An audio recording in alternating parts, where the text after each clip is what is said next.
Good morning, everyone. It is February 24th, 2025. It's Monday morning, 9:15 a.m., New York City time. Hope you had a great weekend. Hope tears were wiped from the slight sell-off at the end of the week last week. And let's see if markets just come right back up, as they always do. All right, quick look at the pre-market tape. S&P futures up 0.46%, NASDAQ up 0.44%, Dow is up 0.53%, the Russell's up 0.7%. VIX futures are down 2.5%. Short-term treasuries are about flat, long-term down slightly. Gold is up 0.46%. Crude is flat. Nat gas is down 6.3%. Glad I closed that position Friday. Bitcoin is up 0.87%. Probably get back into nat gas, actually. Let's see. The FTSE is flat. The Nikkei closed flat. Shanghai index closed down 0.08%, and the US dollar is up 0.06% versus other currencies.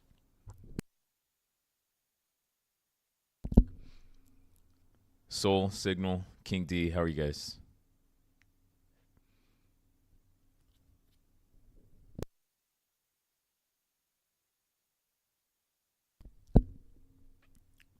There's no Andy here today to interrupt my introduction with guttural noises.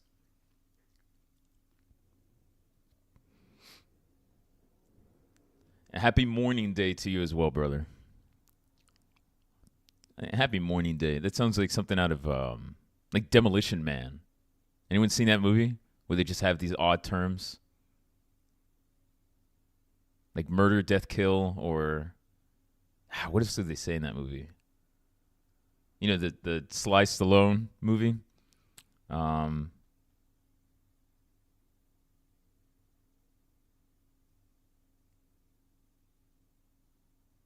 Yeah, I forgot what they say. But yeah, Joy's feelings too. Yeah. Happy morning day. Good. You said good happy morning day. Yes, good happy morning day and Joy feelings to you. Look at that. Somebody left. Somebody left because they couldn't handle, or maybe they left to go watch Demolition Man.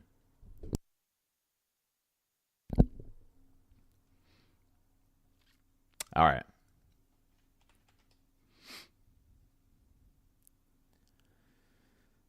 So we had a good sell-off Friday. S&P dropped below 600, or SPY rather. Closed. What was the close? Just below 599.94. It's as if the SPY is on sale.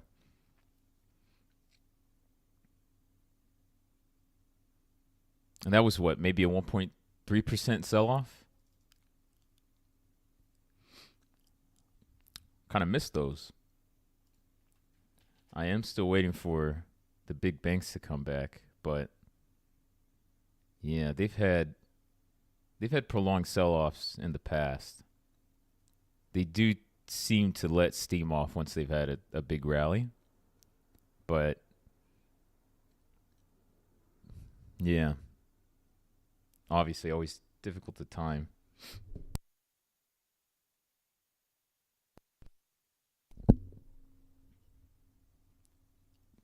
Yeah. All right. Let's have a look at the news. Sorry, I think I said 1.3%. S&P fell 1.7%. NASDAQ fell 2.2%. That was all on Friday.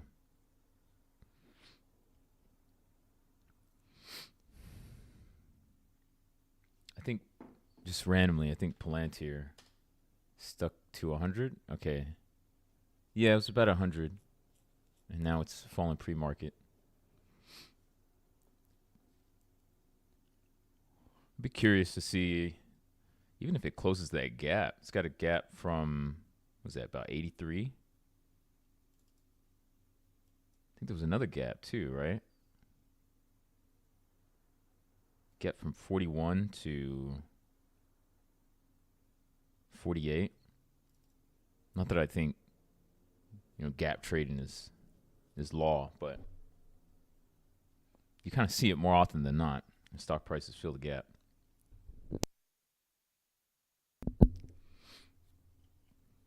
All right.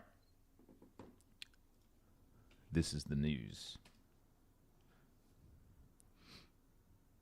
Apple has announced a $500 billion investment in U.S. facilities over 4 years, aiming to create 20,000 jobs and mitigate potential tariffs on Chinese imports. $500 billion. Okay. That seems a bit broad. That is a lot of money, though.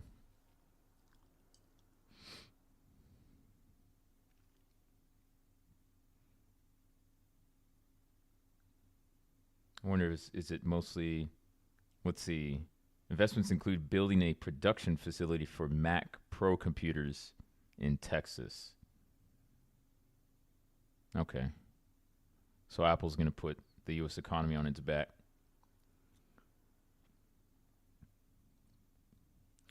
Interesting. Wegovy Ozempic shortages are over. The FDA declared Novo Nordisk's Wegovy and Ozempic shortages resolved, boosting its stock by 5%. I believe that was Friday.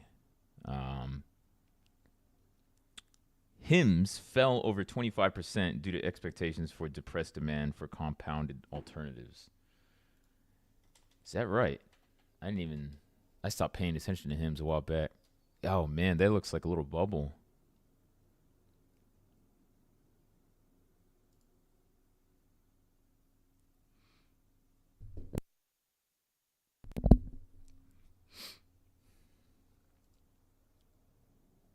I think perhaps I mentioned it. What was it? Early last year. I think Hims had potential to be a household name, but they're just too young of a company, kind of just jumping on trends, it would seem. Like if they were more mature of a company, they would be a bit more wise about getting in on certain trends, such as weight loss drugs, because, that seems to have helped, but it also made the stock price incredibly volatile. Perhaps the price wouldn't be anywhere near it to that without the weight loss drugs, but from what I hear, they're not exactly safe. So, yeah.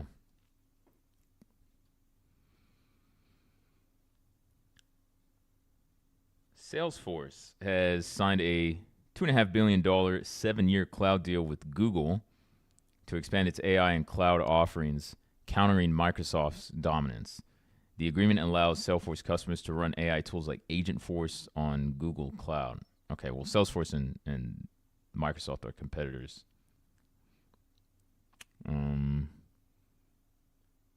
Okay, that doesn't really.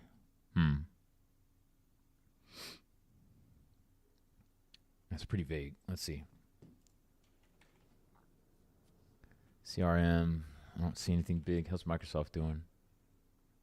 Yeah, fine. $2.5 billion. Yeah, that's kind of pennies for Google, isn't it?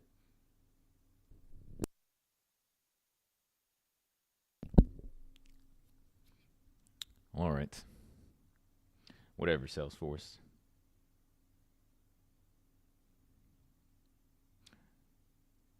There's a real estate buyout occurring. Apollo Global Management will acquire Bridge Investment Group, it's BRDG, for $1.5 billion in stock, nearly doubling its real estate assets under management to over $110 billion. BRDG.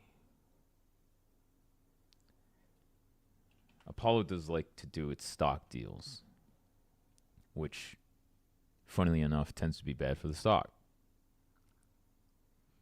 Apollo did have a hell of a year, though. Oh, one day they popped to 189. Man, some of these stocks they're just not trading like normal. What was that pop? It was December 9th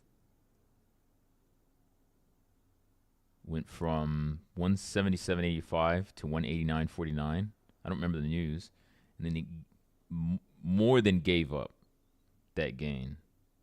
And it just looks like a big random red candlestick on the charts. I think a lot of financials look like this to an extent. Like maybe private equity, KKR, kind of similar. BlackRock is similar to KKR, yeah. Or Apollo, they were added to the S&P 500 last year, right?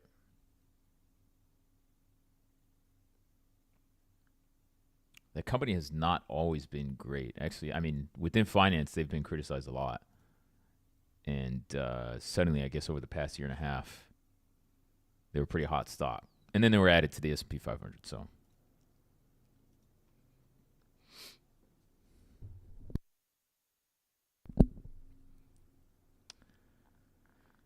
Alibaba will invest $52.4 billion in AI and cloud computing over the next 3 years, surpassing its spending in the sector over the past decade. The move boosts its position in China's AI race, and the stock was up 68% year to date. I think they're coming down on that news. Sort of contradictory. Not just sort of, quite contradictory. At first, they're perceived to be behind because of a lack of investment in AI, or at least lack of marketing, lack of news. DeepSeek comes out, tells the world that you can have powerful AI without spending a lot of money on it. Their claims weren't completely true, but the point being, companies are overspending. Alibaba comes out and says, "Oh, we have DeepSeek, but it's way better. Like, we already got it, right?" Markets start pricing in that Alibaba is a leader in AI as well, and didn't have to spend that much for it. Then news comes out, sort of, okay, DeepSeek wasn't the whole picture. You still got to spend some money. Then Alibaba says, we're going to spend $52 billion. And now the stock price come back down. I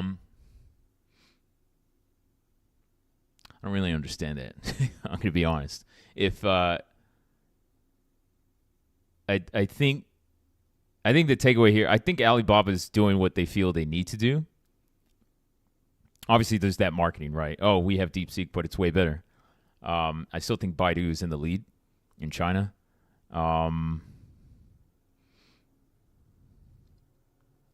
They're going to have to spend money. I think this is kind of evidence, whether investors like it or not. Like, no, it is going to cost a lot of money.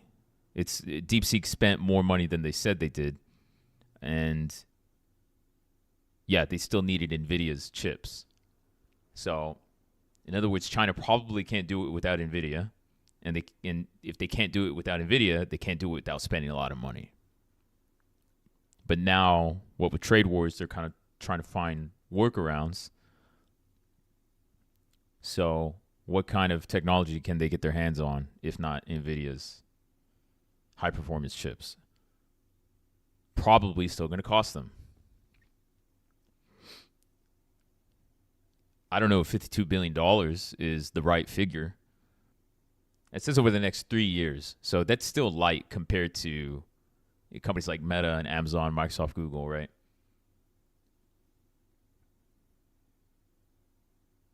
So perhaps it's what they should be doing, but it does kind of send mixed signals to the market. It's kind of like, I thought you said it would be really cheap. I thought you were good to go.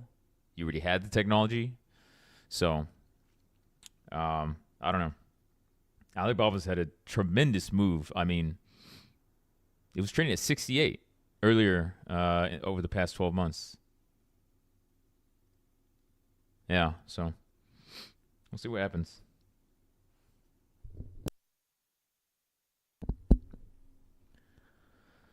Markets are now open. S&P's up about 1/3%. Nasdaq's up about 1/4%. Dow is up 0.42%. The Russell's up 0.3%.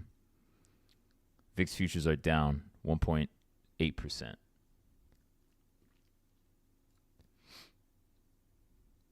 Let's look at Mag 7.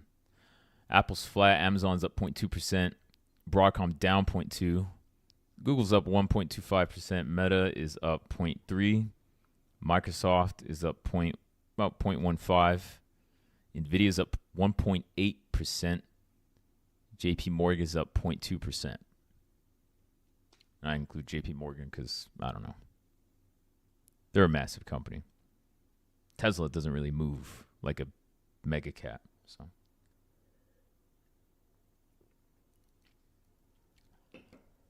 all right.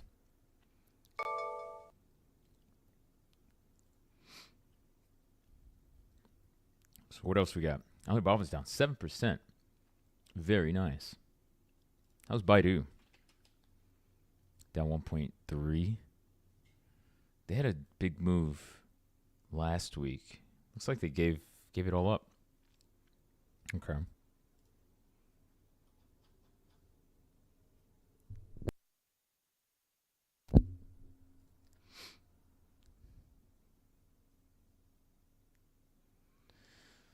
All right. I went pretty damn bullish late Friday. Basically right at the close. Picked up a lot of long deltas on SPY, SPX. Mostly SPX, actually.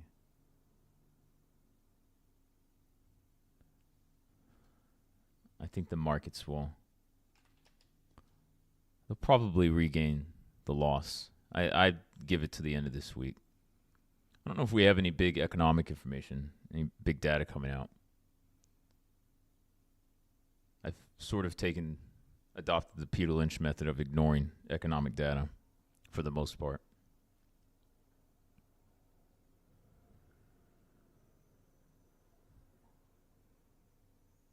Let's see. How's old Tesla doing? They had a pretty big move down. Oh, man. What is this stock price movement? What was that? 820? What happened earlier? Oh, they're planning to deploy full self-driving.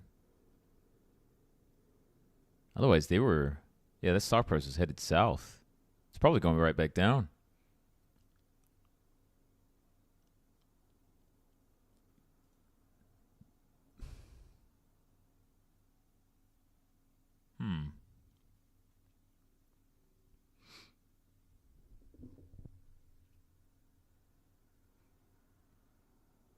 Nike's been on a hell of a run.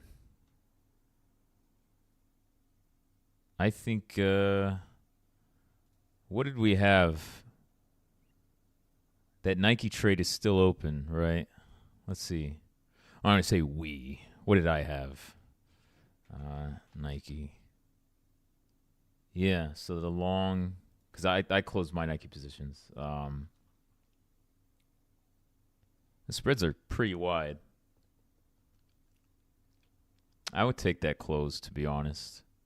Looks like the strike 90 calls expiring December. I have a price of $305. They're trading at wide spreads, but 615 to 660. Yeah, I would take that. It's 100% gain. I'm going to close that. Let's call it. No trades yet. I just saw 620. I think 620 would be fair. I know it's bids at 590.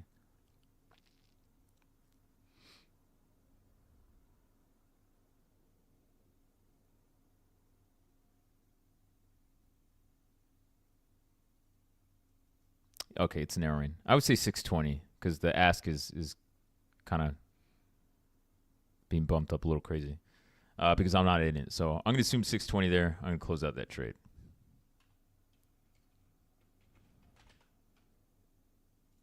I think that's fair.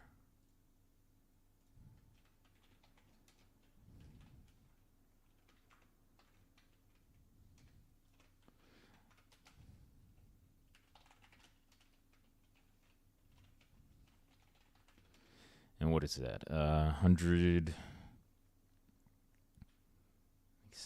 return. 103.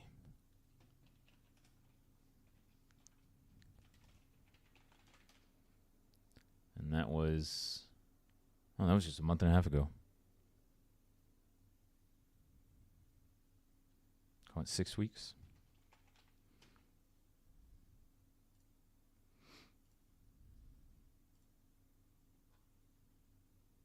All right. Okay. That's pretty solid.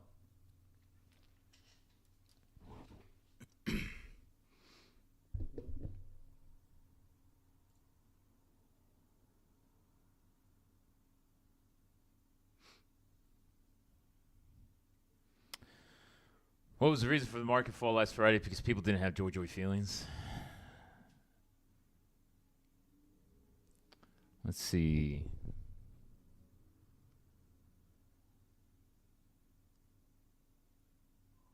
I guess investors just didn't like the data that was coming out.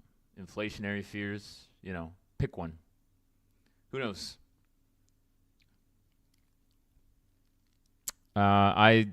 These days I kind of care less about the reason because headlines are just going to say whatever just to get you to click their article. But at the end of the day, it's like, what did I look at earlier? Was it a few stocks, I guess. I've sort of been saying a lot of these stock prices, the way they've been moving, it just doesn't make sense. Like it's a bit manic, like stocks reporting earnings. You could say, okay, this stock dropped because they lowered guidance, a few percent, and then the stock drops like 20%. Like, is that a satisfying explanation to you? Does that sound right? Or consumer staples or retail stocks going up 20% because their estimates are in line with Wall Street estimates. That doesn't make sense to me. So I don't really care about the specific reasons. It's part of the reason I don't pay that much attention to economic data anymore. And I'm saying that as an economist. Like I care about the trends, but not specific data points. So I think that's one thing that I think most retail traders get wrong. If you're able to trade it successfully, then cool. But I think most of the time people are looking in hindsight, asking, well, why did I lose money on these calls, or why did this happen? Why did J.P. Morgan fall 4% in one day? Like, is it enough to say the markets just wanted to take some gains? Like 4.4% drop in J.P. Morgan.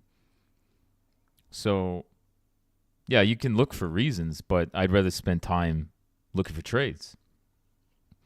You get volume, you get buying opportunities, right? You're not gonna be perfect, You're not gonna hit on all of them, but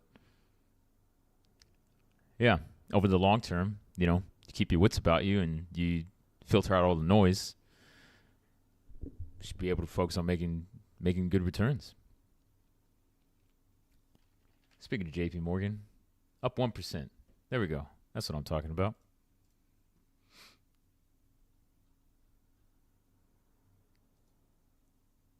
Whoa, okay. I just looked at my JPM position. All right. That's helping a lot. Okay. And oh man, do I have leverage.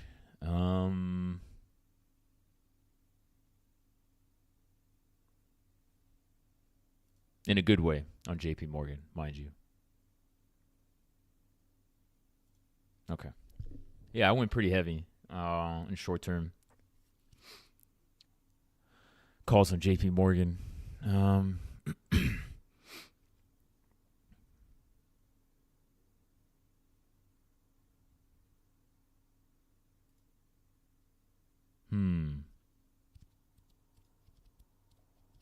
First Solar, what's happening with them?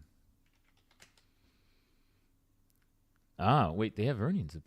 I don't want to, after what I just said, especially, I don't want to say I think they're going to do well through earnings or anything like that, but okay. So First Solar, their fate is sort of tied to data centers to an extent. I would say AI would be the reason. That would be the total offset of like political risk. The threat of removing subsidies for solar and renewables. First Solar doesn't need the subsidies. They're good to go. So it would have a pretty minimal impact on them. And they are the industry leader. Frankly, in renewables, they're kind of, I mean, business wise and profit margins, upside versus downside risk. First Solar might be, I would say they're at the top. You know, nuclear is like good, but you know, several of these nuclear energy companies, they're still getting going. For solar, I mean, they're good to go. Like the business is established. The process is basically perfected, and they're just open to more opportunities such as AI or increased opportunity. So I don't think they have too much to worry about. They'll trade based on market sentiment towards political risk, but I think First Solar could be a good contrarian play.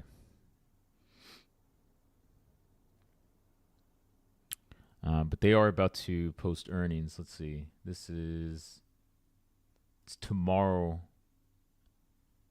after the close.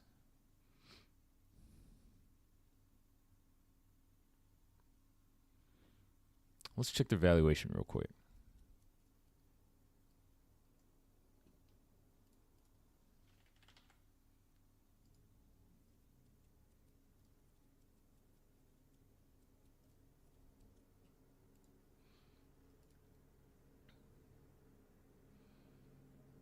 Man, that growth is sky high.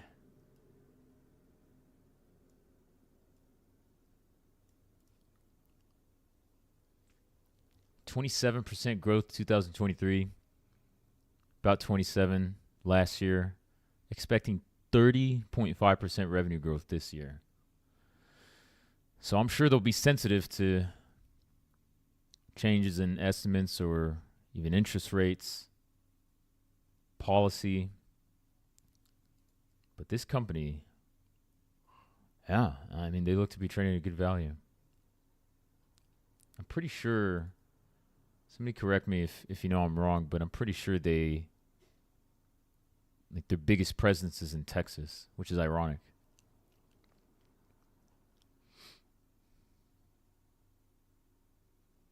This is looking like a very good contrarian play. This is the type of play I would talk to with my hedgy pals. The ones I know back in Texas. This is kind of up their alley. Interesting. They'd probably ask for my take. They're older. They do very well. They're very successful, but very good stock pickers.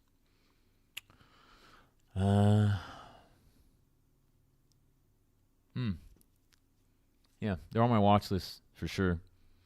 I've made some trades on them, but I might either adjust those trades or just open new ones. Yeah, interesting. All right. What else we got?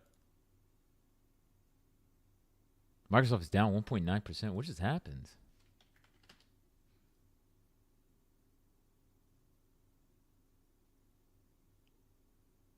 Okay, hang on a second.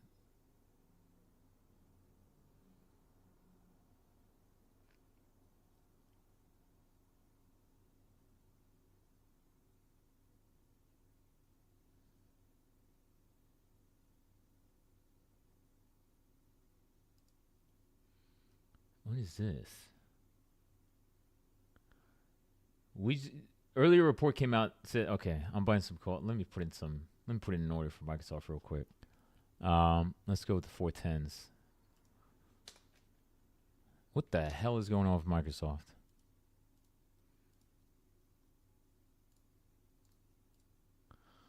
Okay, come on. I'm going to chase a little bit. All right. And why don't we sell some put spreads? I'm going to sell the 400s. Yeah, this looks dumb to me.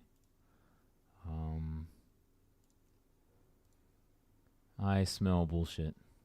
Okay.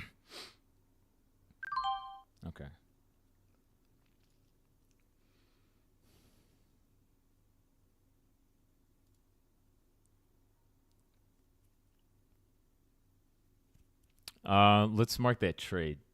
410s. You know what? Let's make it 405 410s for you guys. 405 410.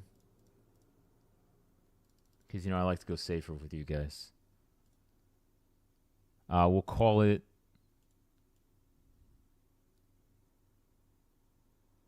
176. Let's call it 176. Yeah, calling that trade. Debit call spread on Microsoft weeklies 176. And I'll mark it in a bit. I think it's a good trade. It's already moving up. All right. So I supposed to explain the rationale because I kind of interpreted immediately and decided it was bullshit. There was a report. What was it? T.D. Cohen said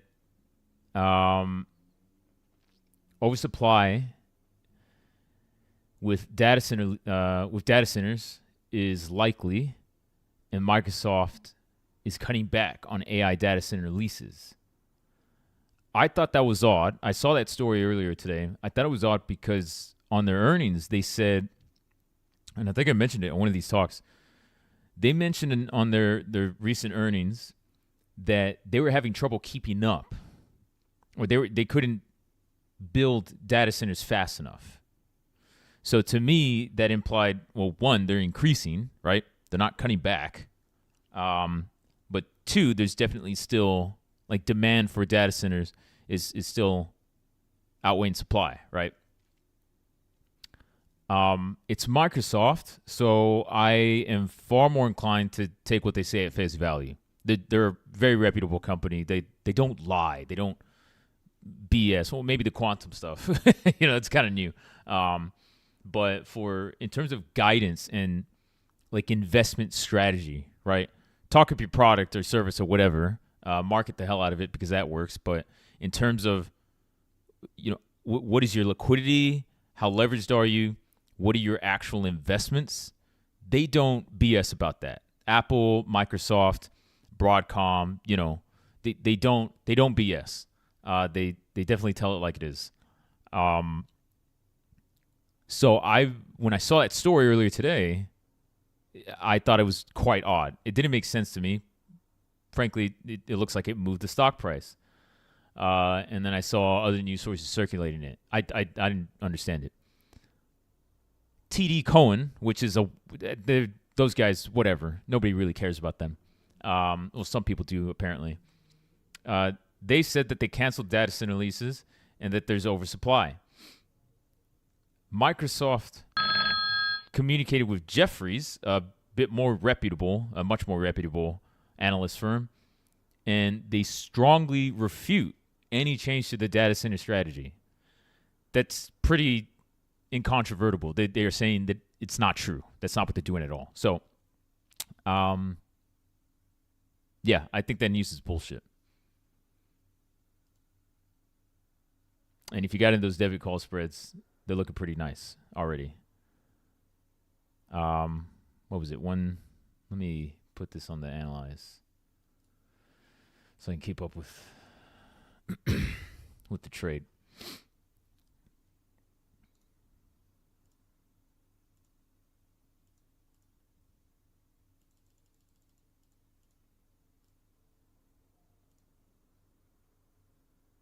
Oh, I thought I added it. There we go.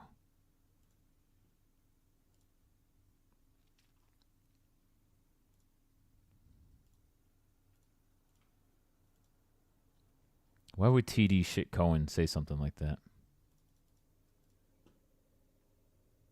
Okay. Trades, was it 176? All right, up slightly. Yeah, I think you just hold that, to be honest.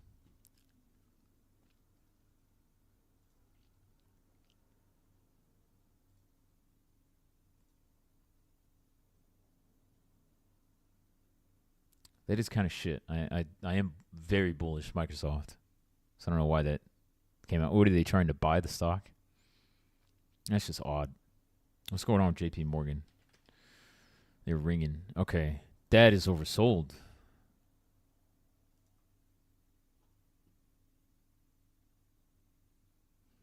Phew, okay.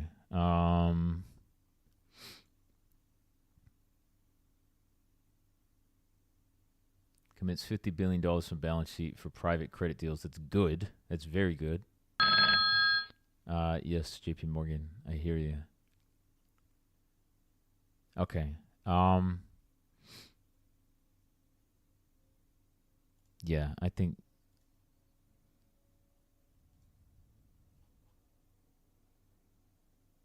let's go with these.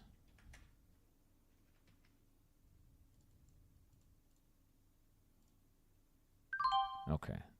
I'm in the 267.5s. I'm not going to post that trade. And if I were to post a trade, it'd be debit call spreads. Almost always. I bought those single leg calls Friday, posted those, and they expired worthless. If JPM just decides they're just not going to trade the way they have been, and it sucks to suck, right? So, yeah, I'm good with that.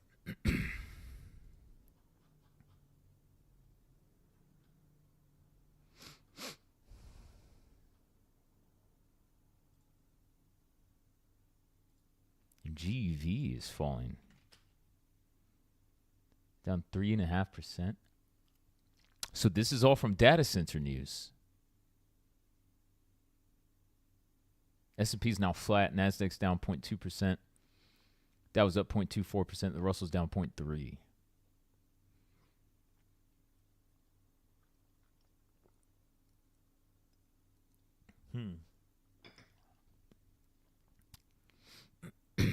Janky markets. That's what I would call these markets.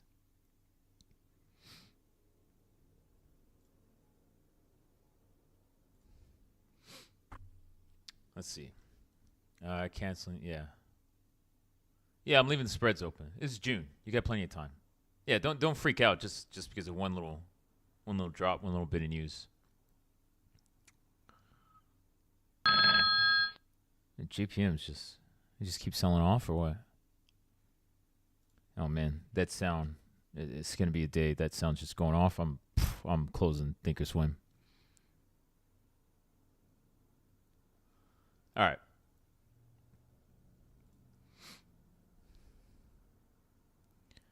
I don't really see. Yeah,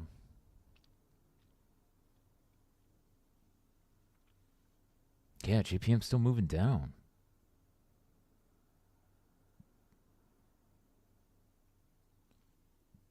Is it just the SPY?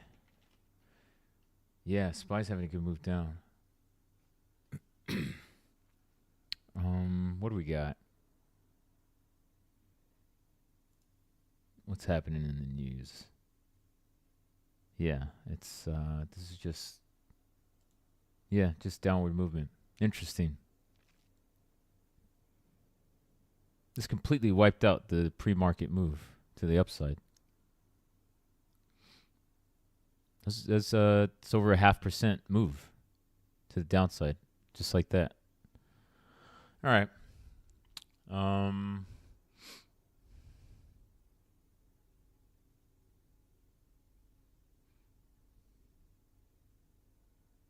And Apple's up 0.7%.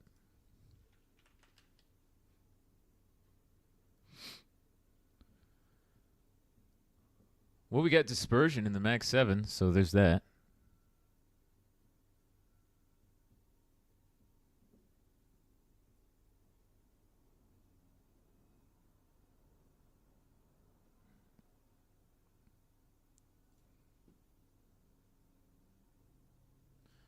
Jamie Dimon, was he selling stock?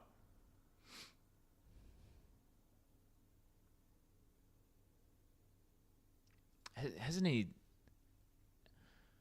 Remember, was it a year ago? I don't know how long ago it was. Maybe more.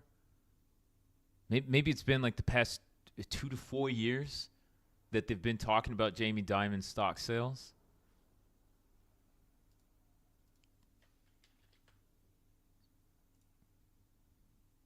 And look at this long-term chart.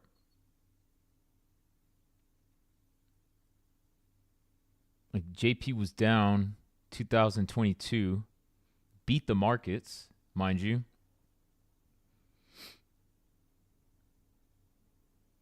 It's just been on a tear for the past 5 years.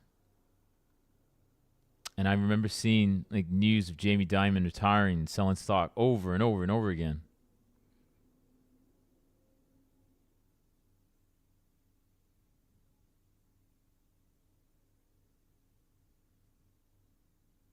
Yeah, maybe funds just want a better buy price. I don't know. Yeah, it's not news, but you know, with these markets. Berkshire, they reported, right? They're up 2.7%. They're increasing their Japanese investments. Yeah, that didn't. I know we got into good prices, but then a lot of those stocks that just gave up all of their gains. So it's interesting to see that he's doubling down.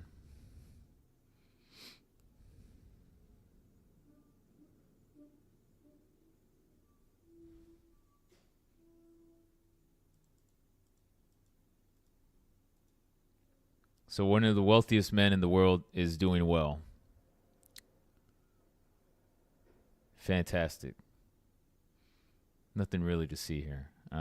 Did he acquire more SiriusXM shares? It's kind of funny that stock price, considering how small of a company it is, it's not really moving based on his purchases. $8.5 billion market cap. How many shares could he possibly have? I mean, I know there's a figure there, but like,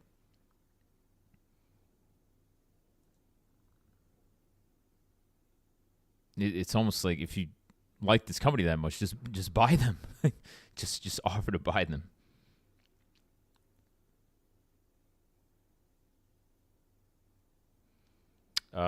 Honeywell and Merck. Let's see. Honeywell. Yeah, I made good money off of Honeywell last week. That was very nice because I was going aggressive. Like Honeywell, Merck. Yeah, Merck is doing well. Merck is doing Honeywell. Yeah, please stay seated. Oh yeah. Okay. Those Merck calls.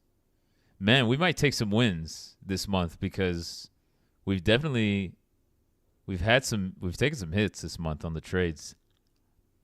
I haven't done the math yet, and I need to catch up on the accounting for the trades. But last month I was thinking last month was going to be the tough month. I was thinking like, oh, maybe we only do like 10%, for average returns. It ended up being what, like 30, I think. Now this month I'm thinking, okay, yeah, this is looking like a 10% month, if that. Oh, what if we're negative for the month?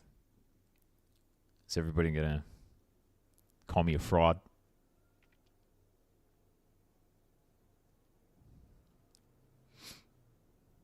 I honestly wouldn't be surprised if it was single digits, but yeah. And with Microsoft, this Microsoft stuff, this is see, like I'm going like hedgy conspiracy now. Like what is going on? What are markets doing with this company?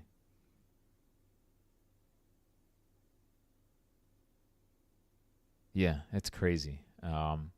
And if you want to talk about valuation, really all you can say is how is Microsoft valued compared to the other Mag 7? these companies, they are worth trillions of dollars.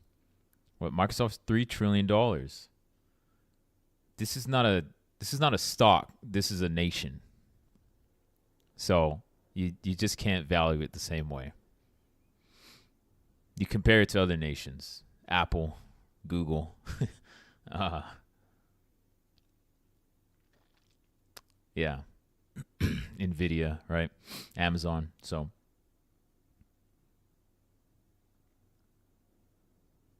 and on that basis, they do look relatively cheap. And I'm not sure why. I don't quite get it.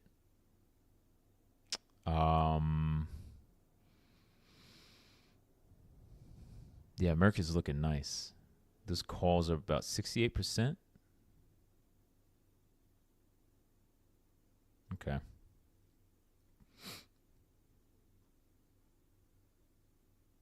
Nintendo's sticking to 19. Very nice. Look at that. Good. That's JP Morgan again. Oh, I'm going to turn off the sound. Good friend of mine. He said he only invests in U.S. companies. And I convinced him to buy Nintendo. Like, I don't know, a few years ago. He bought at maybe like 13. Stock price didn't really move from when he bought. So he sold, I think, I want to say, I don't know, like late last year. I think he sold at 13. Yeah. And then we spoke over the weekend. And I said, how you like Nintendo? Like, doing well, huh? And he said, no. He's like, they're not moving. He's like, I sold because they didn't move. I bought at 13. I sold at 13. I can't wait for that stock price to move. And I said, look up the chart. And he said, what are they doing? I said, they're up 48% over the past 3 months. So I told him he's going to have to consult with me every time he decides to sell a stock for my blessing.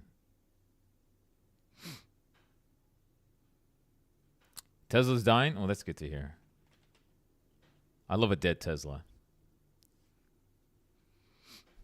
And one of my buddies, he was a hardcore, like, Elon Tesla fan.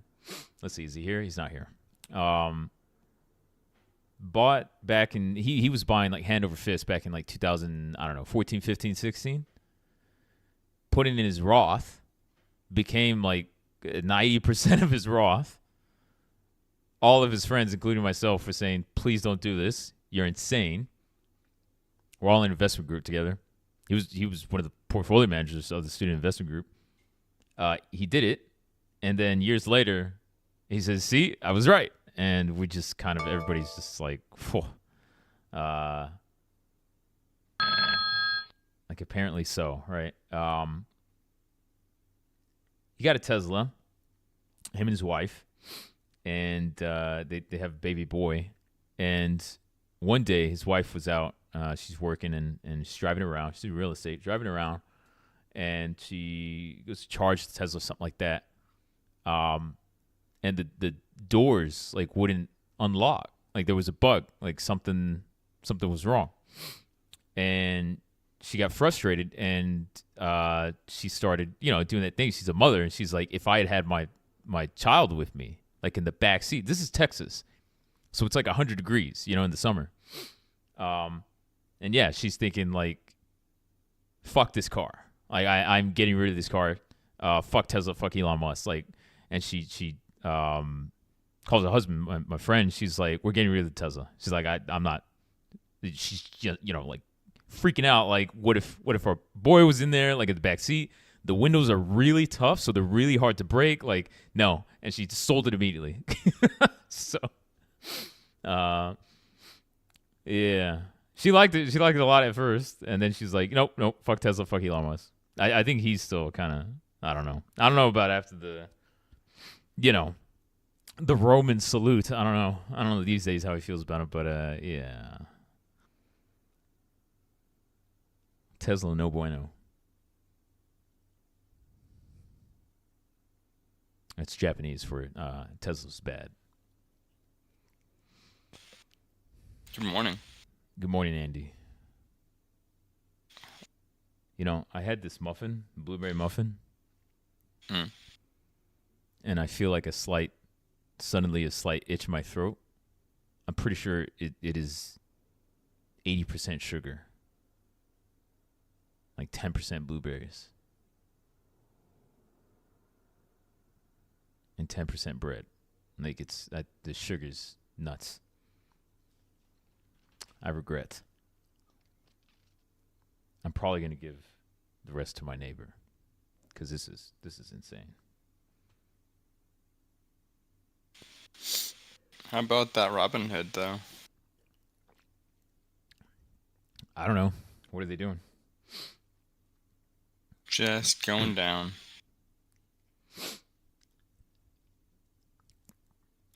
Going back down. Lockheed Is Martin that called calls up retracing? 50%. Nice. Wait, really? Are they really already? Yeah, they're at 50% already. Oh yeah, it did June. That's right. Oh man. Yeah, FYI for the trading, I won't hesitate to close winning trades even if they're early if this month is looking a bit janky. So if I'm like, okay, I think we got too many losers this month, then I'm going to close out some of the winners. I would say it's, it's because delicate balance in capital, whatever. But frankly, when you're in the hedge fund business, you do it because you don't want to have bad months. You don't want to report bad months to your investors. So then you'd be like, okay, I'm going to take gains off the table. I mean, over the long term, it should work out fine. It's not like you're just kind of there's no like demand pool for gains, and then months from now, it's just going to be a bunch of losers, right? So, as long as you're a good trader or investor, you shouldn't run into that issue. If you do, and it happens like over and over again, then maybe you had like the first few quarters or whatever, first few years, like you did really well.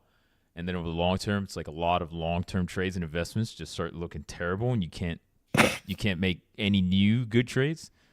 Well, then yeah, it's basically you got lucky, even if it was for a few years.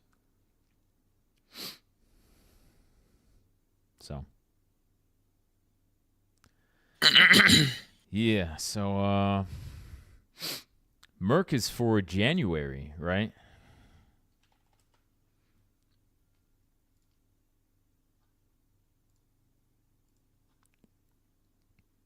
For January, yes. Yeah, we got some wide spreads there.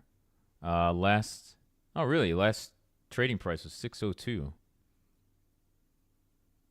It's about $6. What was the cost on those?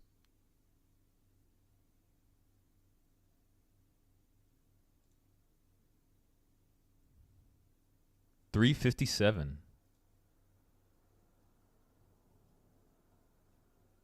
Oh yeah, and then we still had some other calls, right, on Merck. I have July. Did I put June?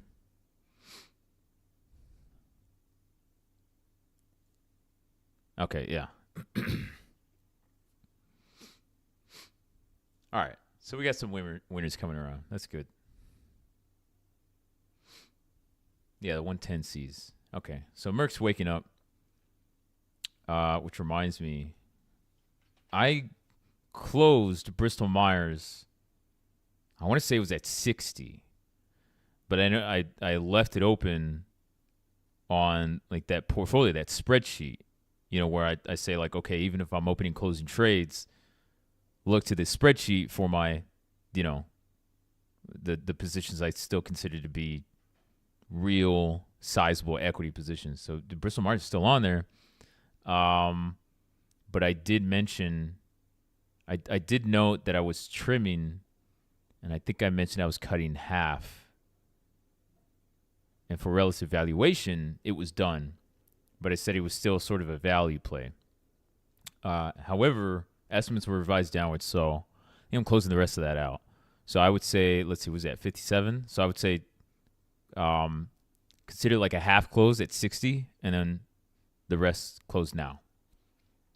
Just for like performance sake. So, and then I'll just update that. Let's see. And I'll post the update. What the heck is this thing? Oh, I see. Close, so close would be 224. And then 57. Yeah, we'll call it 57. That's 58.50. All right. Okay, so that one wasn't bad. The alpha for Bristol Myers versus S&P, I have 12%, but that doesn't include dividends. So I think including dividend is closer to. Oh, wouldn't you know? We're closing it right at a year. The open date was February 23rd. And closing it today, February 24th. Yeah, so with dividends, yeah, you beat the S&P by, solid like 14%, 15%. Total return 30%. Not bad. Not bad for like a, frankly, it was always just kind of like a value play. Nothing exciting. But yeah, I'm closing that. I spiritually added Merck. Or the idea was that I'm definitely closing Bristol Myers because there's a much better value play, which was Merck. What is Merck doing? I think it's still. I mean, I've been adding to Merck, so I think I'm gonna call it.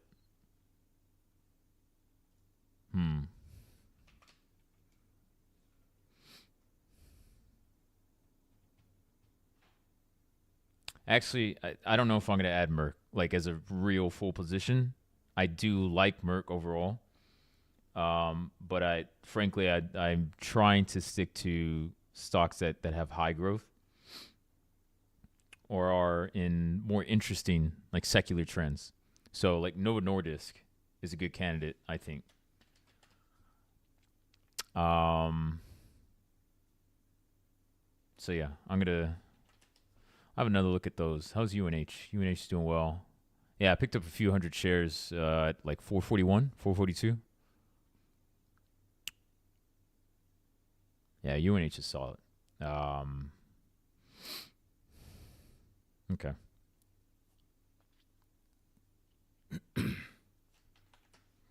How's Microsoft? Struggling. How's JPM? Yeah, I don't understand this sell-off in JPM.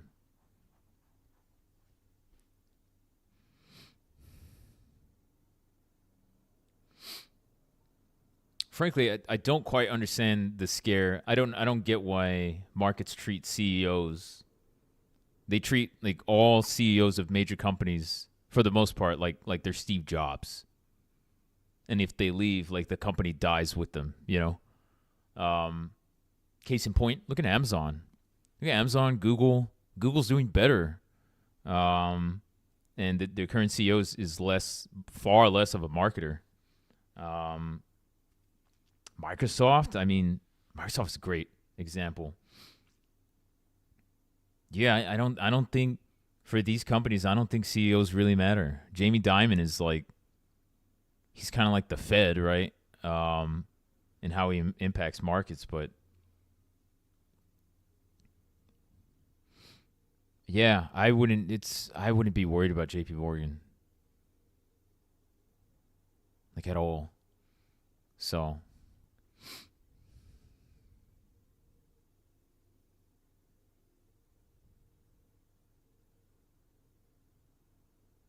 I still don't like the valuation, but on like a short-term basis, I would absolutely trade this. Looks like it's starting to come back.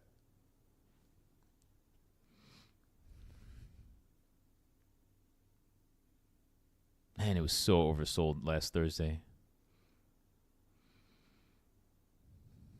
That was I think that was the quickest drop we've had. Just kind of like looking at volume, like volume and price movement, that was one of the most severe drops we've had on JPM.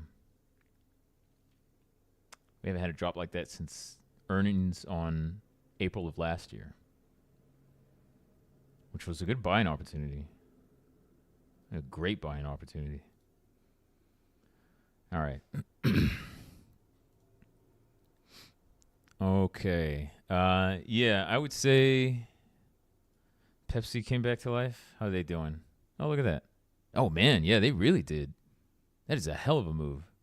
I did have half a Pepsi yesterday, so that's probably why. It tasted like shit, by the way. But to be fair, I think Coke tastes like shit as well. Yeah, that's pretty good. I mean, you talk about straight sugar in your muffins. That's straight sugar. Pepsi and Coke. Yeah, I just said it tastes like shit.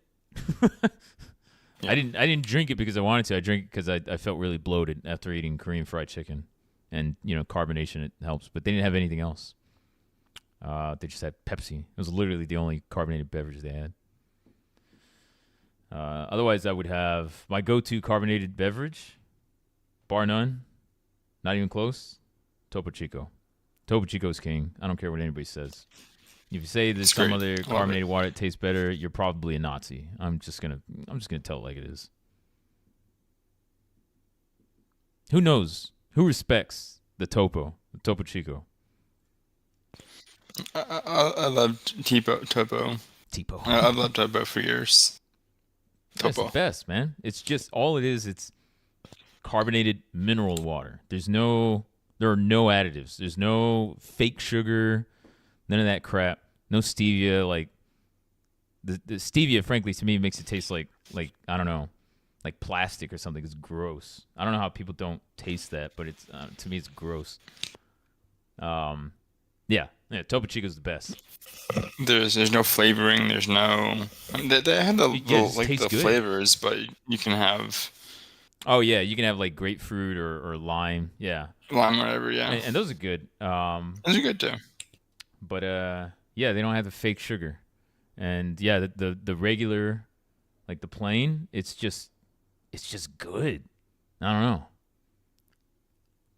It's very clean, but it's also very crisp. It's not like a weak ass Pellegrino. It's like it's hardly carbonated. It's like I wanted carbonated water, not flat water. Not flat carbonated water. God, I always thought that was terrible when I was in Germany.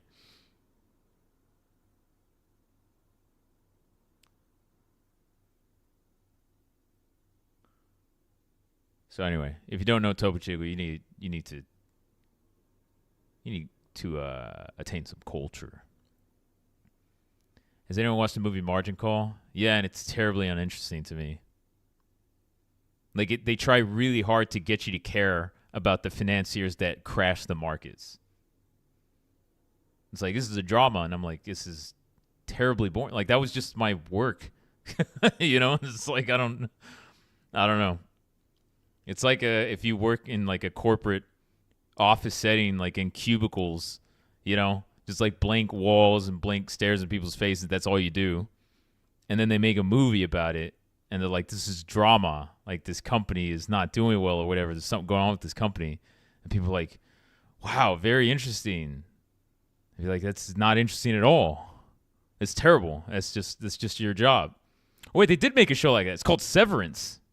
No, I'm just kidding. Severance. I talk shit about that show, but it gets credit for production.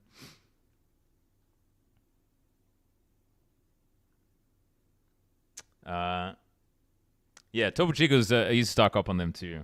I said I would have like get-togethers at my house back in Dallas, little parties, and I would just stock up a Topo Chico, and people were like, like, damn, this is fancy. Like, it's Topo Chico. It's not that fancy, but I get it. Yeah. Yeah, they're just delicious. And then they started raising the price, all hell.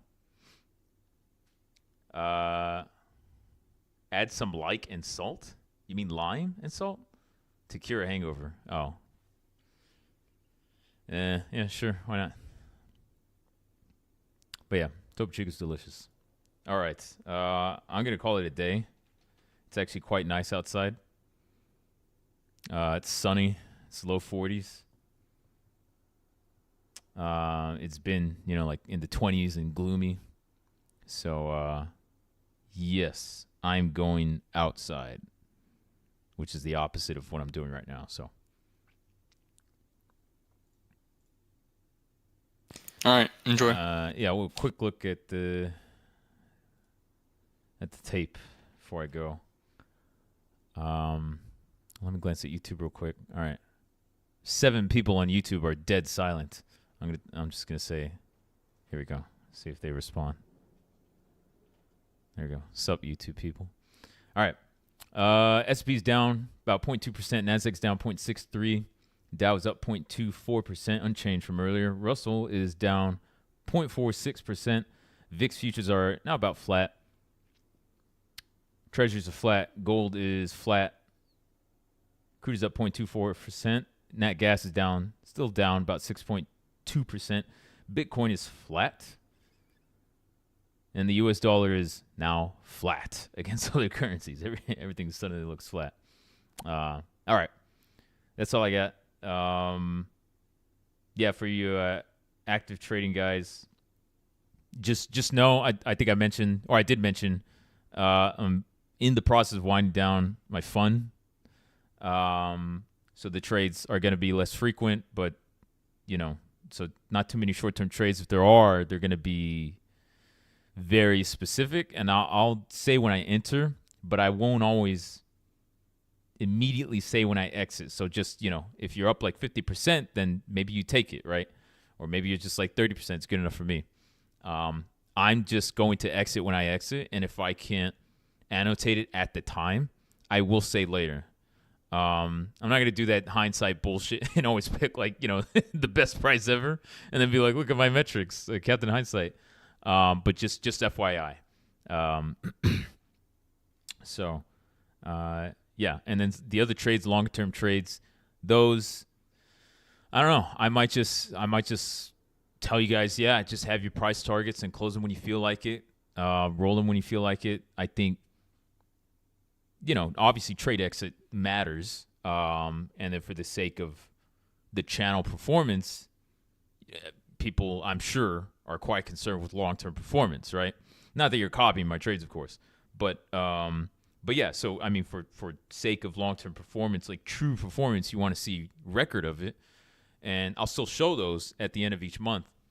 But again, like, don't expect me to immediately say, like, I'm not going to direct everyone to close trades, right? So yeah, just manage your trades carefully. Exiting trades that are making a lot of money is not supposed to be difficult, right? Or making decent money. Make 30% in half a day on a 2-month trade. Yeah, take it, So yeah, just be prudent about taking gains. Don't be too greedy. Frankly, if you get the good trade setups, that's most of the trade, right? And again, these trades are designed to be easy to manage, right? Like 1 entry, 1 exit, right? And that's not the only way to trade, but frankly, for a setup like this, where you guys are looking for trade setups, there aren't a lot of ways to do it that aren't either like just they're just too complicated, or I make so many adjustments you don't even know, like, if you're making money, or they're a little scammy, like I'm just pumping like penny stocks. So there's, frankly, I feel like there's only a very limited number of ways to do it, and that's why I mostly do call spreads. And it's just, 1 entry, 1 exit. Even the trades that I adjust, I won't note the adjustments. I sell put spreads on a lot of them, to offset losses, like, or whatever. Like, I will adjust, but I'm not going to post it. So, yeah, trade management is up to you. If you're having trouble with the trades, with spreads, or you don't know what to do because the spread's about to expire worthless, or you don't know what pin risk is, then I suggest stop trading spreads. Yeah, so I do take some responsibility for the trades, even though, I'm not your daddy. And there's a massive disclaimer, right? But I can't hold your hands. I can't babysit you guys. That's literally illegal. So, yeah, I expect you guys to take at least 80% responsibility for your trades. So, yeah, make sure you know what you're doing. And if you have questions, I'm here, but don't expect me to be immediately available all the time. That's all. That said, trades, yeah, I've been doing this a while. I don't expect the trades to suddenly start sucking or anything. But yeah, if you have any questions, just let me know. I'll keep the trades coming, just less frequent, and just make sure you keep an eye on them yourself. All right. Oh, and then book club. I gotta announce the day. Actually, end of the month is this week. Okay. So yeah, book club. We'll talk in the book in super books, and I guess we'll shoot for Friday, I suppose. Yeah, we'll shoot for Friday, or it might be Saturday because I think the Europeans, yeah, they totally missed out on last month's book club meeting. So, yeah, I'll probably just do a vote like Friday or Saturday, and whatever it is, just plan to do it like earlier in the day. I know a lot of people are at work or whatever, have real jobs, so maybe Saturday works. But yeah, we'll talk about it there. Otherwise, have a good week. Good luck with trades, and I'll see you guys Friday.